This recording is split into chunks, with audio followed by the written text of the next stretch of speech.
और सभागृह में बहुत सारे मेरे पुराने साथी जो चौधरी चरण सिंह के नेतृत्व में लोकदल में साथ काम किया करते थे। साथियों, युग आते हैं और बीत जाते हैं, सदियां भी कई बार आंकड़ों में सीमित रह जाती हैं, लेकिन कुछ महामानव और महापुरुष अपने विचारों की ऐसी श्रृंखला अपने पीछे छोड़ करके जाते हैं जिसको आने वाली पीढ़ियां पथ प्रदर्शक के रूप में सदियों याद करती। किसान आंदोलन हुआ था तो दो बड़े चित्र दिल्ली से लेकर के और सोनीपत के बॉर्डर पर लगे हुए थे। एक चित्र जो 23.5 साल की उम्र में देश की आज़ादी के लिए शहीद हुआ, सरदार भगत सिंह, और दूसरा ही उतना बड़ा चित्र चौधरी चरण सिंह का दोनों द्वारों पे लगा हुआ था, जो याद दिलाता था कि एक ने आज़ादी की लड़ाई लड़ी तो दूसरे ने हिंदुस्तान को दोबारा आज़ादी दिलाने की लड़ाई लड़ी। साथ ही इतिहास ने जितनी ज्यादती आपके पुरखे के साथ की, शायद किसी के साथ नहीं। एक चित्र थोड़ी देर पहले दिखाया गया, मेरे घर पे भी लगा हुआ है। 1947 में अंतरिम सरकार बनी थी और जवाहरलाल जी के बाद सबसे बड़े नेता गोविंद बल्लभ पंत जी थे। पंत जी के 3 सेक्रेटरी थे, संसदीय सचिव जिनको बोलते हैं। एक लाल बहादुर शास्त्री, दूसरे सीबी गुप्ता और तीसरे चौधरी चरण सिंह। ये पॉलिटिकल हायरार्की 1947 में चौधरी चरण सिंह की थी कि वो लाल बहादुर के बराबर थे और सीबी गुप्ता के बराबर थे। लाल बहादुर शास्त्री उसी कांग्रेस पार्टी ने देश के प्रधानमंत्री बनाए। सीबी गुप्ता 2 बार प्रदेश के मुख्यमंत्री बने और चौधरी चरण सिंह को मछली पालन केंद्र का मंत्री बना दिया। सिर्फ किस लिए? जो सवाल उन्होंने कांग्रेस पार्टी के अंदर उठाए, 1937 की उनकी चिट्ठियां हैं, जिनको पढ़ करके, याद करके, लिख करके सर छोटू राम ने अपने संयुक्त पंजाब में मंडी एक्ट लागू किया था, वो चौधरी चरण सिंह का बनाया हुआ कागज था 1937 का। आज जब बातचीत चलती है, संजय जी, एक और चीज मैं आपकी जानकारी के लिए कहना चाहता हूं। कांग्रेस पार्टी की विधानमंडल दल की बैठक में, जिसके वो पहली बार मेंबर चुने गए, उन्होंने आरक्षण पर पहला प्रस्ताव रखा। गांव के लड़कों की, नौजवानों की 1.5% भर्ती सरकारी नौकरियों में थी उस जमाने में, और गांव के लोग शहर में आकर के आदर के पात्र नहीं थे। चाहे 200 बीघे का चौधरी भी था, उसको भी चपरासी कोई जाकर के डांटता था, धमकाता था। चौधरी साहब ने इर्रेस्पेक्टिव ऑफ कास्ट कहा कि 50% नौकरियां गांव के लोगों के लिए रिजर्व करो। किसी ने कहा कि फिर दलितों का क्या होगा? उन्होंने कहा 25% उनके लिए कर दो। और इन्हीं सभी सवालों पे लड़ते लड़ते जब 1957 में नागपुर के कांग्रेस अधिवेशन में प्रस्ताव आया, इतिहास में कांग्रेस के में 2 ही बार ऐसा हुआ है। एक बार 1937 में हुआ जब सरदार पटेल प्रतिनिधि के रूप में बिहार गए हुए थे, और उस समय मालवीय जी कांग्रेस के अध्यक्ष थे। मोतीलाल नेहरू चाहते थे कि जो कपड़ा जलाने का, विदेशी कपड़ा जलाने का कार्यक्रम है, वो कुछ दिन के लिए मुलतवी कर दिया जाए, हटा दिया जाए। उसका मालवीय जी ने प्रस्ताव रख दिया, सरकारी प्रस्ताव। जब सरदार पटेल बोलने के लिए खड़े हुए तो उन्होंने ब्यौरेवार बताया कि विदेशी कपड़े जलाने क्यों जरूरी हैं, क्यों गांधी ने विदेशी कपड़े जलाने की होली की है। जूं सरदार पटेल बोलते रहे, प्रतिनिधियों की तालियां बजती रहीं, और एक दौर ऐसा आया जब उनके प्रस्ताव को मान लिया गया और कांग्रेस पार्टी के अध्यक्ष को इस्तीफा देना पड़ा। ऐसा ही दौर नागपुर में आया था, जब चौधरी साहब ने बोलना शुरू किया, प्रतिनिधि खड़े होकर के तालियां बजाने लगे। लौट के आकर के जब मंत्रिमंडल का विस्तार हुआ तो पंडित नेहरू के इशारे पर उनके विभाग छीन लिए गए। तो इसकी जयंती कीमत भी चुकानी पड़ती है। और आज आप आए राज्यसभा में दोबारा। एक तो मैं चाहता हूं करतल ध्वनि से इनका स्वागत किया जाए। हमारे जैसे लोगों का लंबा समय चौधरी चरण सिंह जी के साथ गुजरा। चरण सिंह जी सत्ता में रह करके कभी मेरे नेता नहीं बने। जब जब उन्होंने हुकूमत को ललकारा तभी उनकी कद और काठी बढ़ी। हम चाहते हैं कि जो सपने अधूरे रह गए, जो चौधरी साहब के सपने थे, जो चौधरी साहब के सवाल थे, आप हर सवाल पर लड़ो। और मैं उन भावनाओं से भी ओतप्रोत हूं जो साथियों ने कहा है। आज वो कॉन्स्टिट्यूएंसी सारी खाली है जिसके चौधरी साहब मालिक थे। वो बिहार भी था, वो उड़ीसा भी था, वो पंजाब भी था जहां बादल थे, वो हरियाणा भी था, वो उत्तर प्रदेश भी था, वो राजस्थान भी था। मैं चौधरी साहब के साथ रहा हूं, मेरे कई साथी और भी रहे हैं। 1977 में अभी संजय जी मेरे से पूछ रहे थे कितने एमपी थे। चौधरी चरण सिंह के 100 से ज्यादा एमपी थे। प्रधानमंत्री का चुनाव होने वाला था, चौधरी साहब का जिक्र नहीं था। 2 उम्मीदवार थे, मुरारजी भाई और जगजीवन राम जी। बीजेपी के भी हमारे मित्र, समाजवादी भी हमारे मित्र संजय जी, वो और दूसरे जो बड़े नेता थे जयप्रकाश जी और कृपलानी जी, ये भी चाहते थे कि बाबू जगजीवन राम बने, उनका अनुभव था। लेकिन वो आपातकाल में उसका समर्थन किया था। आखिर में बात आई चौधरी साहब पर, उन्होंने कहा कि नहीं, उन्होंने आपातकाल का समर्थन किया है, इसलिए मैं उनका साथ नहीं दे सकता। मैं जो लोकदल के कार्यकर्ता यहां पे बैठे हुए हैं, मैं उनसे कहना चाहता हूं, एक दौर वो था जब आप बोलते थे तो प्रधानमंत्री बदले जाते थे। आपके नेता का वो जलवा था। ऐसा जलवा क्या अपने नेता का दोबारा चाहते हो? 1977 पंजाब, प्रकाश सिंह बादल, चौधरी देवीलाल, भैरव सिंह शेखावत, कर्पूरी ठाकुर, नीलमणि राउत राव ऑफ उड़ीसा, ये खड़े होकर कह देंगे वो भी लोकदल के ही थे, हैं जी। हाँ, ये सब के सब चौधरी चरण सिंह की मदद से मुख्यमंत्री बने थे, सब के सब। कम से कम 150 मिनिस्टर रहे होंगे, एमएलए की संख्या नहीं है।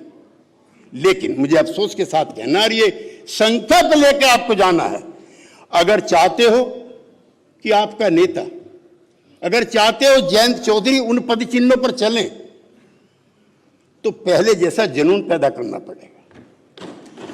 माफ करना, 8 एमएलए के आधार पर चौधरी चरण सिंह नहीं बनते। कमी रही आपकी। कसम खा के जाओ कि अगली बार 80 लेकर के आएंगे और फिर दिल्ली भी तुम्हारी, लखनऊ भी तुम्हारा। इस संकल्प, इसी इरादे के साथ यहां से जाओ।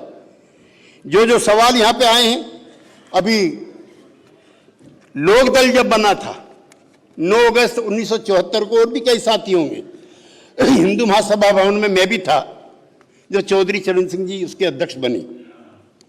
कौन कौन थे? बीजू पटनायक थे, पीलू मोदी थे, चौधरी देवीलाल थे, कुंभराम आर्य थे, कर्पूरी ठाकुर थे, राजनारायण थे, कितने नेता थे, और सब उनके नेता चौधरी चरण सिंह थे।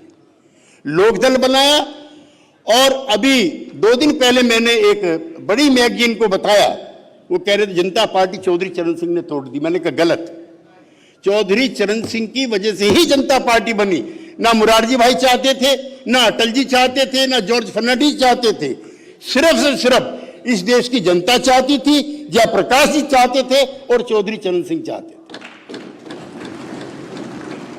लेकिन 6 महीने के बाद ही हमारे नेता का अपमान होना शुरू हुआ, अनदेखी होने लगी। जिसके कहने पर 6 राज्यों में एमपी बने थे, उसको मंत्रिमंडल से हटा दिया। किसान रैली हम लोगों ने आयोजित की, मुझे सौभाग्य है कि उस रैली के मंच पे मैं भी था। अगले दिन ही मुरारजी भाई का संदेश आ गया। तो जयंत जी, जनता साथ होती है, ताकत होती है, तो सल्तनत झुकती है। यह चौधरी चरण सिंह का जलवा था। दोबारा मंत्रिमंडल में आए और उस बार डिप्टी प्राइम मिनिस्टर बने और देश के खजाने की चाबी भी उनके हाथ में रही। हम चाहते हैं ऐसा काम आपके जरिए हो। हम आज अलग हैं। जनता दल यूनाइटेड जो हमारी पार्टी है वो भी चौधरी चरण सिंह के यहां से निकली हुई है। हमारा जो मुख्यमंत्री है, आपसे दर्जनों बार मिले हैं, वो भी चौधरी चरण सिंह के मानने वाले हैं। लालू जी भी मानने वाले हैं, उड़ीसा वाले भी मानने वाले हैं, हरियाणा वाले भी वही हैं।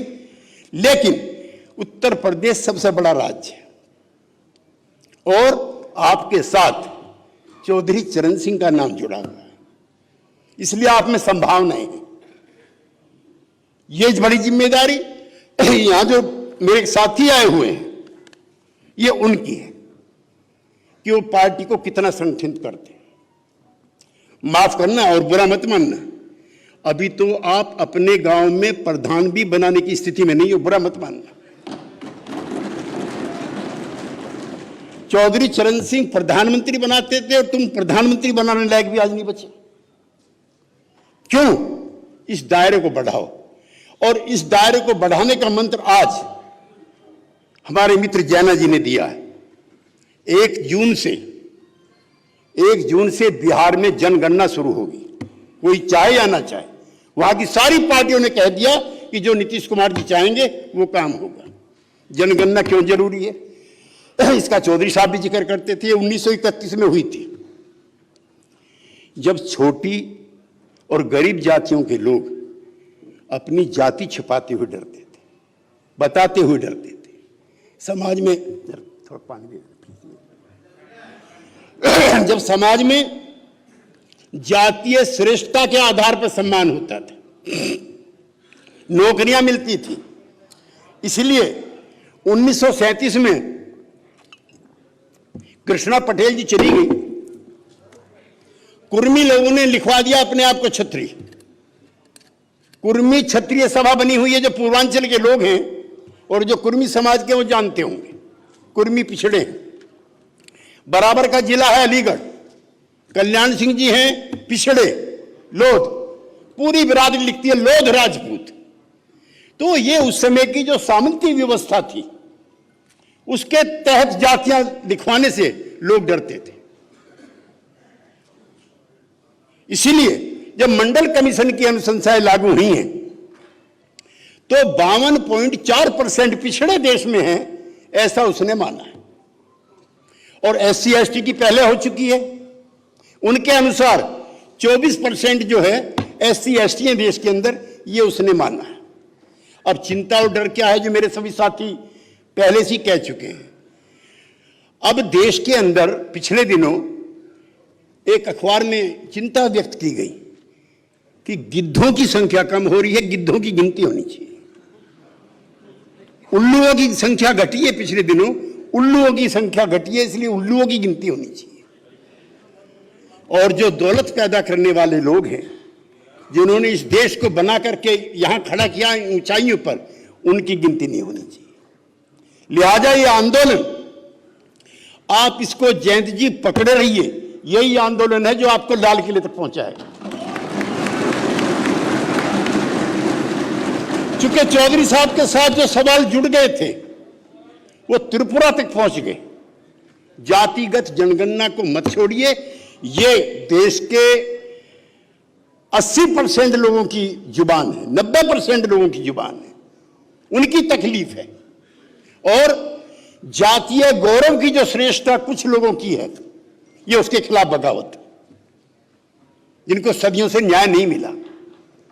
मेरे मित्र कह रहे थे अभी, मैंने 2-3 लेख सफाई कर्मचारियों पर लिखे। मैं बहुत तकलीफ के साथ कहना चाहता हूं, 200 रुपए के जो कैजुअल लेबर्स हैं दिल्ली के अंदर, वो सीवर के अंदर जाते हैं जहां आपका पखाना घूमता है, उसमें इतनी जहरीली जैसे हैं कि अगर 2 घंटा भी कोई मजदूर रहता तो मर जाता है। हर 5वें दिन एक मजदूर मरता है। लेकिन मरने वालों के लिए इंडिया गेट पे कोई मोमबत्ती लेके नहीं जाता, क्योंकि उनके समूह के लोग नहीं मरने वाले। आपको यहां पर उन वर्गों का कोई आदमी अगर मर जाए, मैं उसके भी पक्ष में नहीं हूं, लेकिन शाम को इंडिया गेट पर आपको कतारें मिलेंगी। लेकिन किसी वाल्मीकि बच्चे की मौत हो जाए तो समाज यूं भी बट गया। और चौधरी चरण सिंह उस समाज के हिमायती थे जिनके लोग सीवर में जाके मरते, जो प्रेम प्रसंगों के मरते हैं, उनके लिए मोमबत्तियां जलती हैं। जैसिका लाल के लिए मोमबत्ती जलती है, लेकिन कल्लू वाल्मीकि के लिए इस देश में मोमबत्ती नहीं जलती। हमें उस जमाने को लाना है, उस दूरी को लाना है, उसको खत्म करना है। किसानों का सवाल है, हम तो कोई दिन नहीं गया है, कोई दिन नहीं गया है जिस दिन हम इस सवाल पर ना बोलें।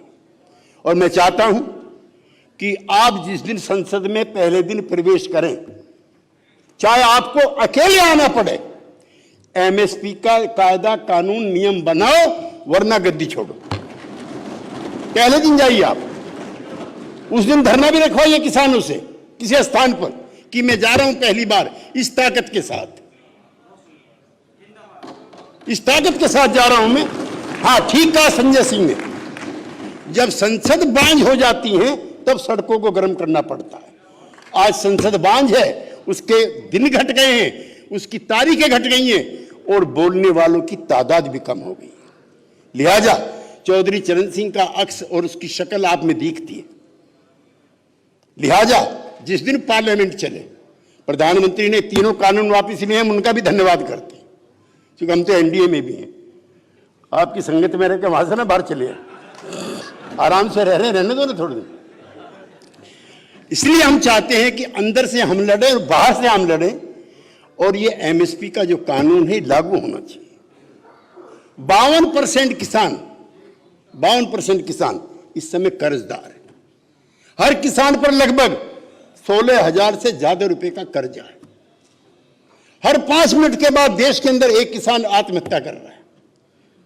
लेकिन मेरे देश की धरती सोना उगले, ये फिल्मी गाने हैं, ये हमारे गांव के गाने नहीं हैं, ये हमें चिढ़ाने के लिए हैं। अब वहां सोना नहीं उगला जाता, अब वहां पे मोतें उगली जा रही। इसलिए दिल्ली और इसके आसपास की जो जमीन है वो पॉलिटिकली भी फर्टाइल है और धन दौलत पैदा करने के मामले में फर्टाइल है।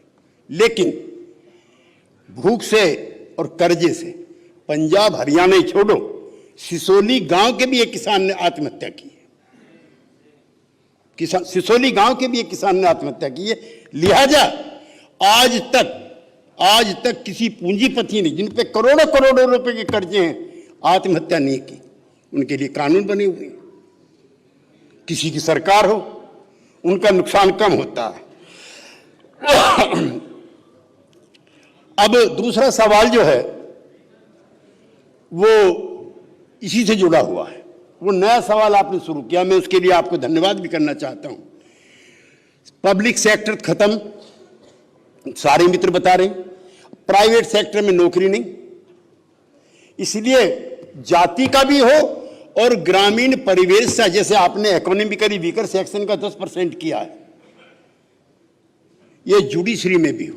जुडिशरी का माइंड सेट भी फ्यूडल और कास्टिस्ट, वहां भी होना चाहिए। मैं कई महिला मेरी बहनें बैठी हुई हैं, उनके सामने मैं नहीं कहना चाहता, जजों के ऐसे फैसले महिलाओं के उत्पीड़न को लेकर के। लिहाजा अब सब जगह चाहिए, कोई जगह नहीं है जहां गांव के लोगों को, वंचित समाज के लोगों को हिस्सेदारी ना मिले। क्लास 1 की सर्विसेज में पिछड़ी जाति के ही ज्यादातर लोग बैठे हुए हैं। एक सेक्रेटरी फुल फ्लेज, सोमपाल जी आप विद्वान आदमी हैं और राज्यसभा के माननीय सांसद बैठे हुए, एक सेक्रेटरी भी पिछड़ी जाति का नहीं, एक भी। संख्या 55%, सेक्रेटरी एक भी नहीं। इसीलिए बिना क्रांति के आग लगे ना मिटेगी ये तकरार नहीं, इसलिए बगावत चाहते हैं, यह अन्याय हमें स्वीकार नहीं। लड़ेंगे तब मिलेंगे। और इसी लड़ाई में आप चंदन बन के निकलेंगे। इसी लड़ाई में आपकी कद काठी बढ़ेगी। इसी लड़ाई में आपके चाहने वालों की तादाद बढ़ेगी।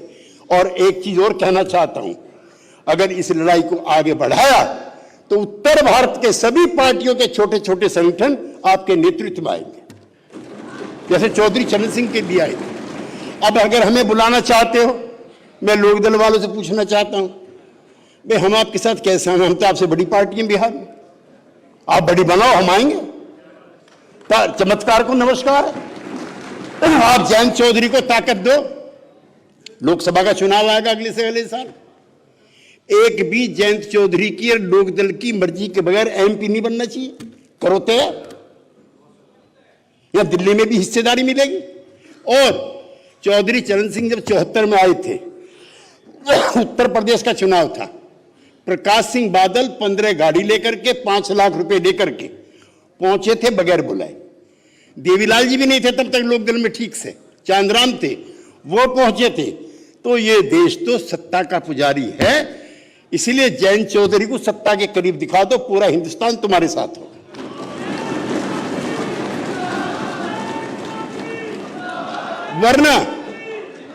वरना जो साथी हैं वो भी कमजोर पड़ जाते हैं। ये लोकतंत्र है, इसमें सिरों की गिनती होती है और ये इसकी खासियत है। इसलिए चौधरी साहब के साथ मैंने लंबा वक्त गुजारा है और जो आखिरी दिन वो बीमार पड़े हैं, जब उनको बीमारी हुई है, उसको भी मैं 2:30 बजे तक उस दिन उनके साथ था।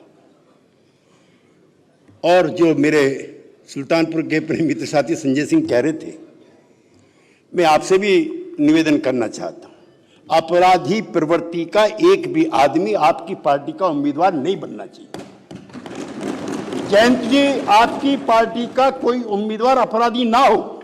चौधरी चरण सिंह करते थे, बनारस में चले गए वो। राजनारायण जी ने किसी को टिकट दिलवाया था, वहां नारे लगा दिए। अब नाम लेके उन्होंने संजय जी ये तो नहीं कहा इसको हरा दो, लेकिन भैया हो सकता है मुझसे भी कभी कभी टिकट बांटने में गलती हो जाती है।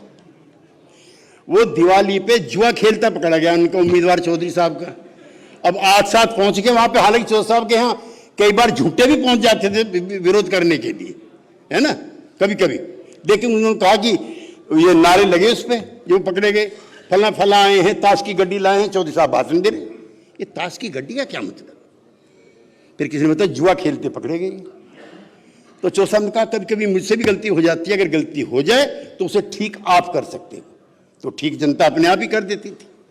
इसलिए चौधरी चरण सिंह के मन की, उनके विचारों की, उनके शिष्टाचारों की, उनकी पसंद के लोगों की पार्टी बनेगी तो आपको चौधरी चरण सिंह बनने से कोई नहीं रोक सकता। ये सावधानी इसमें बरतनी है। कारवां चाहे मुक्तसर हो जाए, रहजन कोई रहबर ना हो जाए, ये ध्यान हमें रखना है। मेरा लंबा यादों का सिलसिला उनके साथ रहा, उनके चरणों में बैठ करके मैंने राजनीति शुरू की। और जो भी जिस स्थिति में छोटी मोटी हैसियत के साथ आज हम हैं, और हम ही नहीं हैं, त्रिलोक त्यागी बैठे, हम कोई हजारों लोग, किरण पाल सिंह बैठे हैं उधर, बाल्यान बैठे हैं, मामूली परिवारों के लोगों को निकाल निकाल करके वो राजनीति में लाए थे। जो सामंती परिवार थे हर बिरादरी के, उनका वर्चस्व खत्म हुआ और हमारे जैसे मामूली घरों से आए हुए लोग एमएलए एमपी बने। वो उस ताकत का नाम चौधरी चरण सिंह था। पैसे भी कई बार किराए के लिए नहीं होते थे। रामनरेश कुशवाहा जी को राज्यसभा का टिकट कैसे मिला? 4 दिन दिल्ली में रहने के बाद जब जाने लगे तो चौधरी साहब ने कहा तुम 3 दिन से क्यों घूम रहे हो यहां पर? उसने साहब किराए के पैसे नहीं है। उसने कहा 2 दिन रुक जाओ। अब तो 100 करोड़ 50 करोड़ में राज्यसभा मिलती है। चौधरी चरण सिंह के जमाने में किराया भी मिलता था और राज्यसभा भी मिलती थी। ऐसी राजनीति थी। मैं बहुत देर तक बोल सकता हूं, लेकिन 3:30 बज गए और भोजन की भी व्यवस्था शायद नहीं है, क्योंकि श्रद्धांजलि सभा में आए। लेकिन जयंती अगर चौधरी साहब के साथ इतना देर रहते तो एक बार तो हमें कुछ ना कुछ खाने को मिल जाता। मिलता कि नहीं मिलता? अगली बड़ी मीटिंग में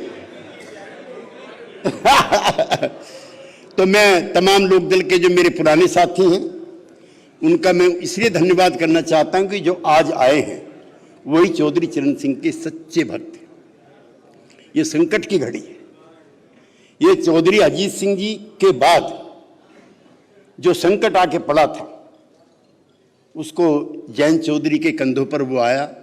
इस समय इनका अनुभव भी कम था, लेकिन जिस मुस्तैदी के साथ, जिस तत्परता के साथ, जिस ईमानदारी से, जिस बहादुरी से इन्होंने दोनों पुरखों की जो बागडोर थी अपने हाथ में ली, हम सबका कर्तव्य है कि अब इन हाथों को मजबूत करो और इन इलाकों में किसान राजनीति का और परिवर्तन की राजनीति का जयंत चौधरी के अलावा कोई विकल्प नहीं है।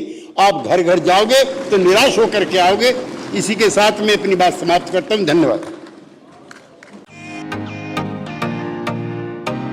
फेसबुक और यूट्यूब के बाद अब आपका पसंदीदा चैनल न्यूज़ 18 डेली हंट पर भी फॉलो करें।